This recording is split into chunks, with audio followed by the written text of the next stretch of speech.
I kept saying, did I do something? Did I cause this?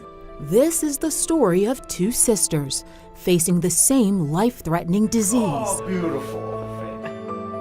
No matter what I have to do, whatever it takes, nobody's going to take my kids. And a husband and wife determined to fight for their children. I believe that my daughters will be cured. We are going to cure this disease. This is the story of the Andrews family, their hope, strength, and struggle to survive.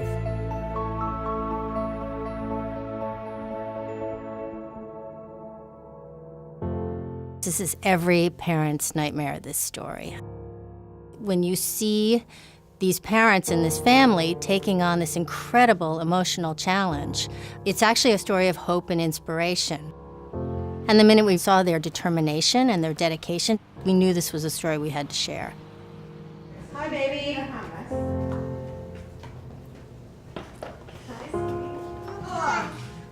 What? You saw Gus at school today?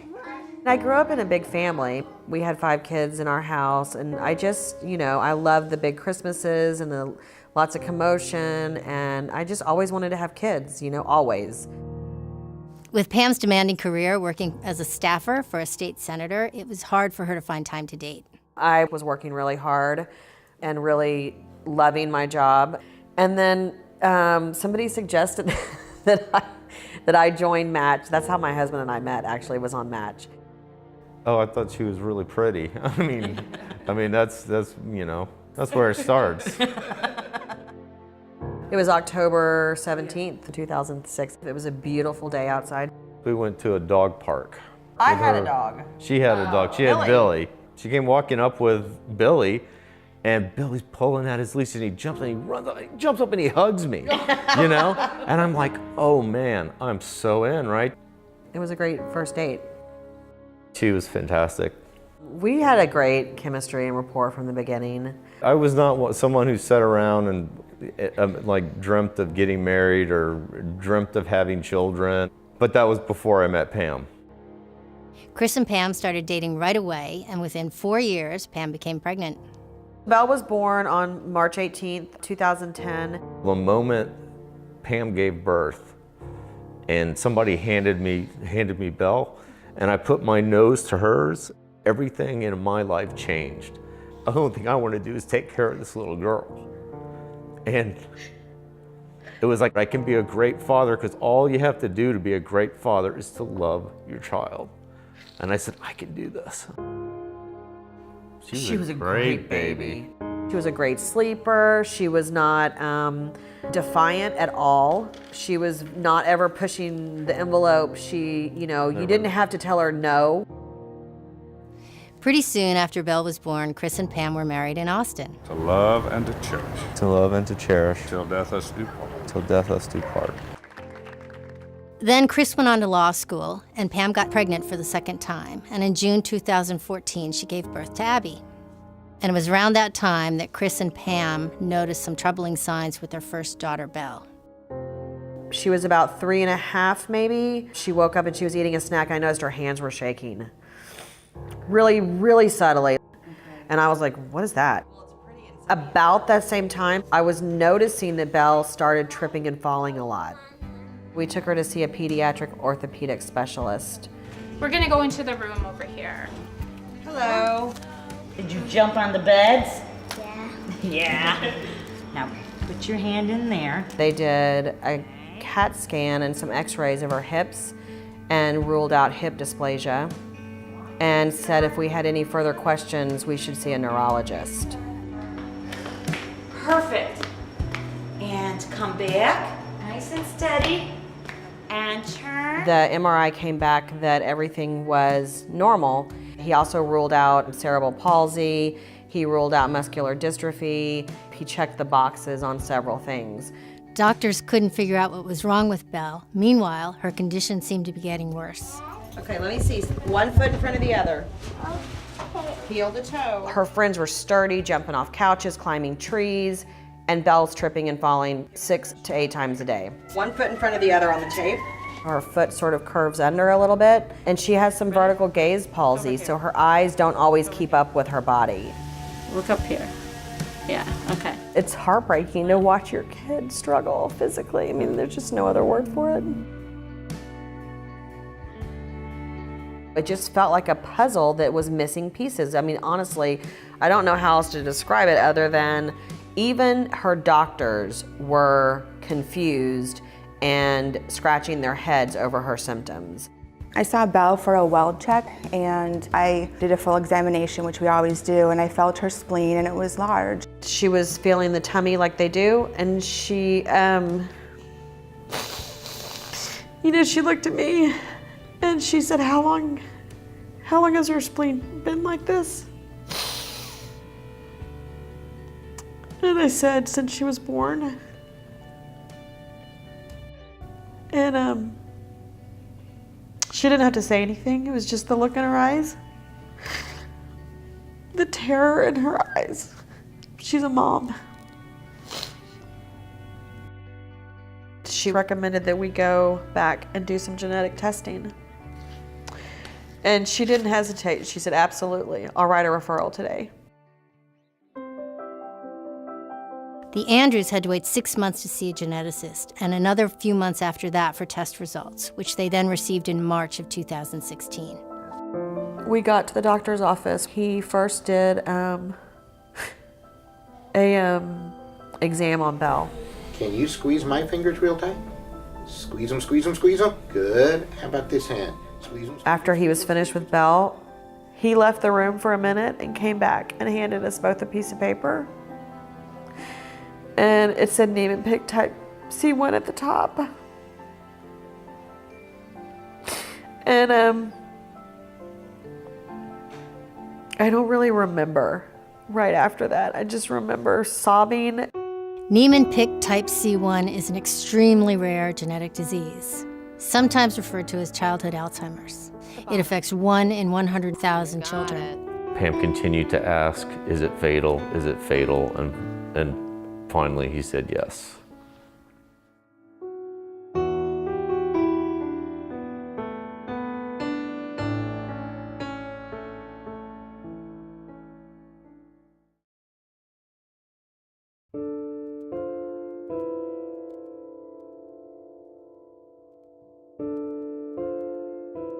In March of 2016, Pam and Chris Andrews received heartbreaking news.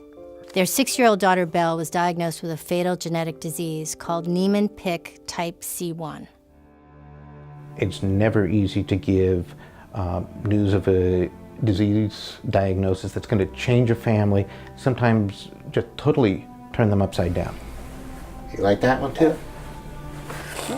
He said most children live to be between the ages of 12 and 20. He said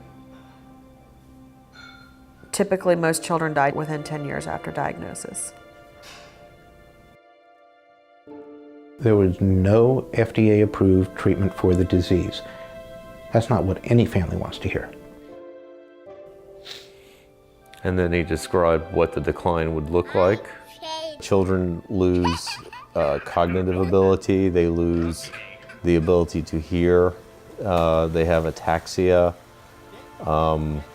and eventually they're unable to recognize their loved ones. They can no longer speak, have to be tube fed, lose the ability to swallow, and eventually they pass away.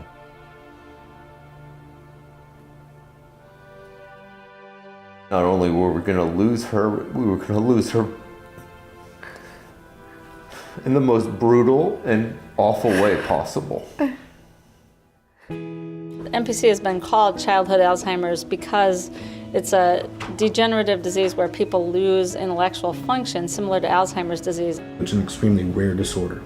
This is a disorder that occurs in well less than 1 in 100,000 births. So it's pretty unlikely. Chris and I had both inherited an autosomal recessive gene, and Belle had inherited both autosomal recessive genes from both of us.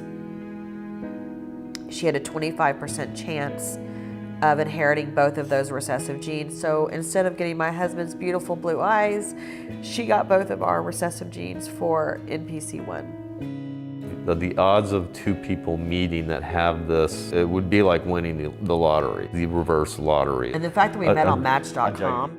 As they were trying to process this information, they realized that since this was a genetic condition, their other daughter, Abby, could have the same disease. He said at the end of the meeting, we need to test Abby right away.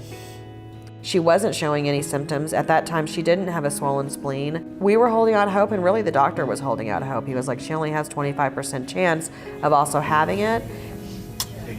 He called and I answered and I said, do you have the results for Abby? He said, yes, I do. And I said, does she have it? And he said, yes, she does.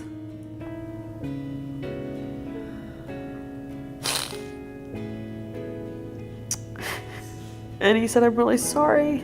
And I said, yeah, me too. There was no more normal. After nothing was ever going to be normal again.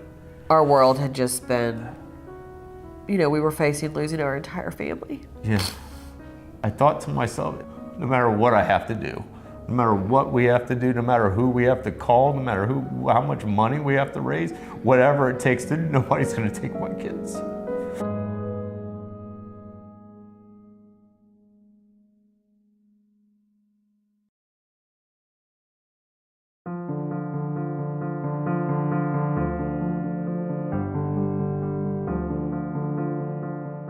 In 2016, Chris and Pam Andrews were going through every parent's worst nightmare.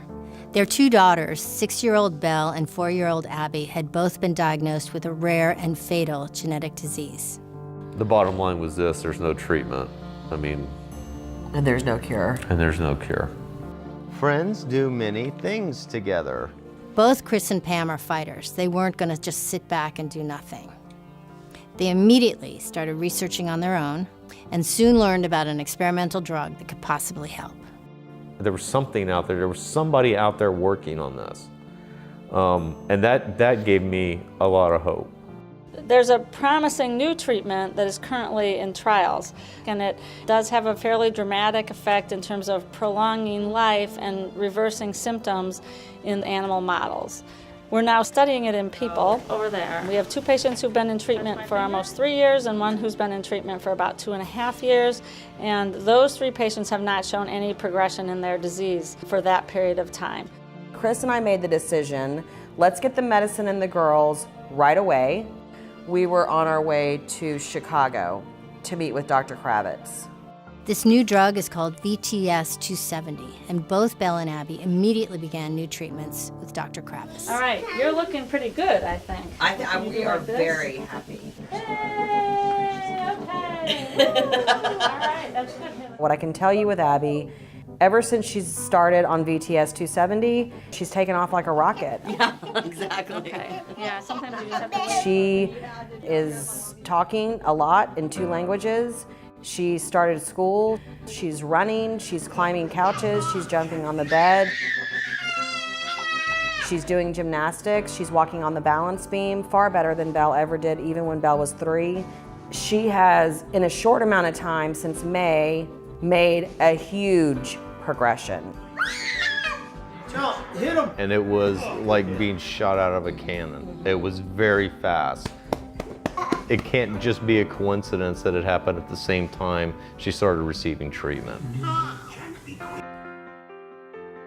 Chris and Pam quickly became part of a large community of families dealing with the same rare disease, some of whom were also part of the trial.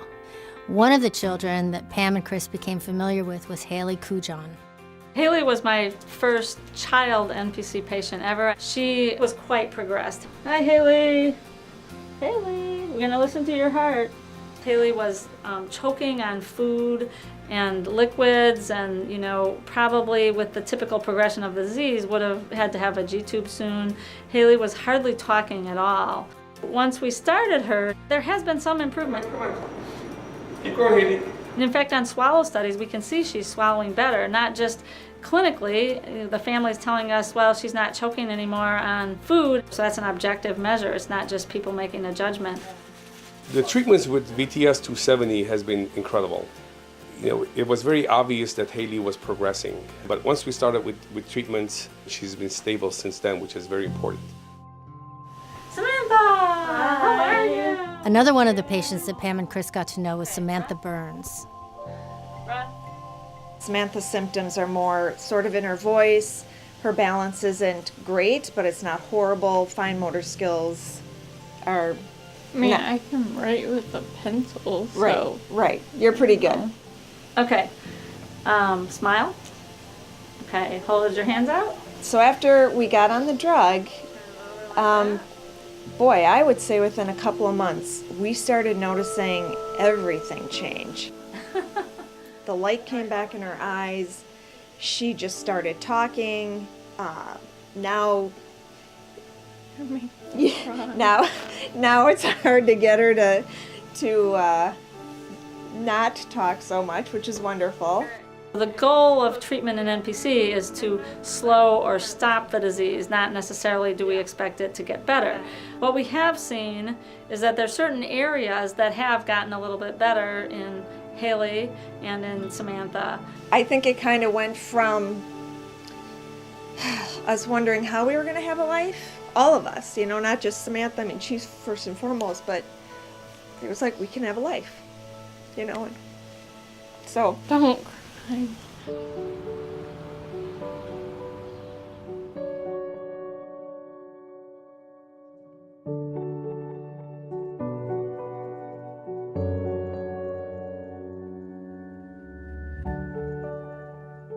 The early data that was coming back from the VTS 270 was really promising. It was remarkable. And I started to feel myself coming out of a place of despair.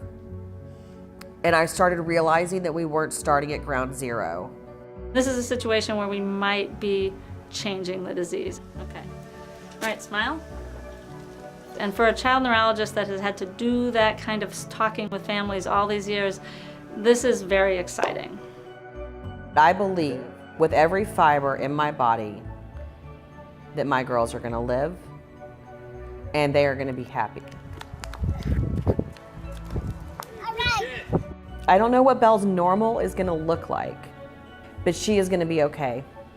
And Abby is going to live a life and you will never know that she had NPC1.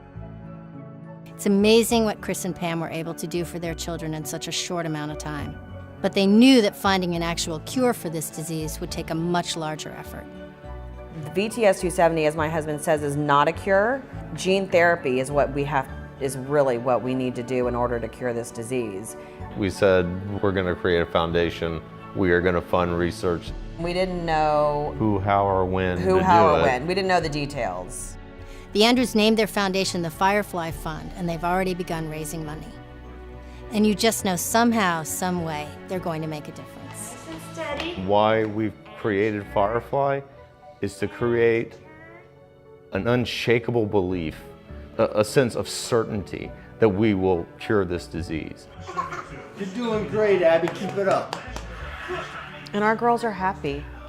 Our girls don't live in despair. Our girls don't live with a black cloud hanging over them. They're not in bed crying. Our girls laugh all day long, every day. They're happy, silly, goofy little girls. And so my husband and I are really committed to meeting them where they are, giving them the happiness and joy that they thrive on, they love having. And our house is a very fun-filled, laughter-filled house. We live with a tremendous amount of hope.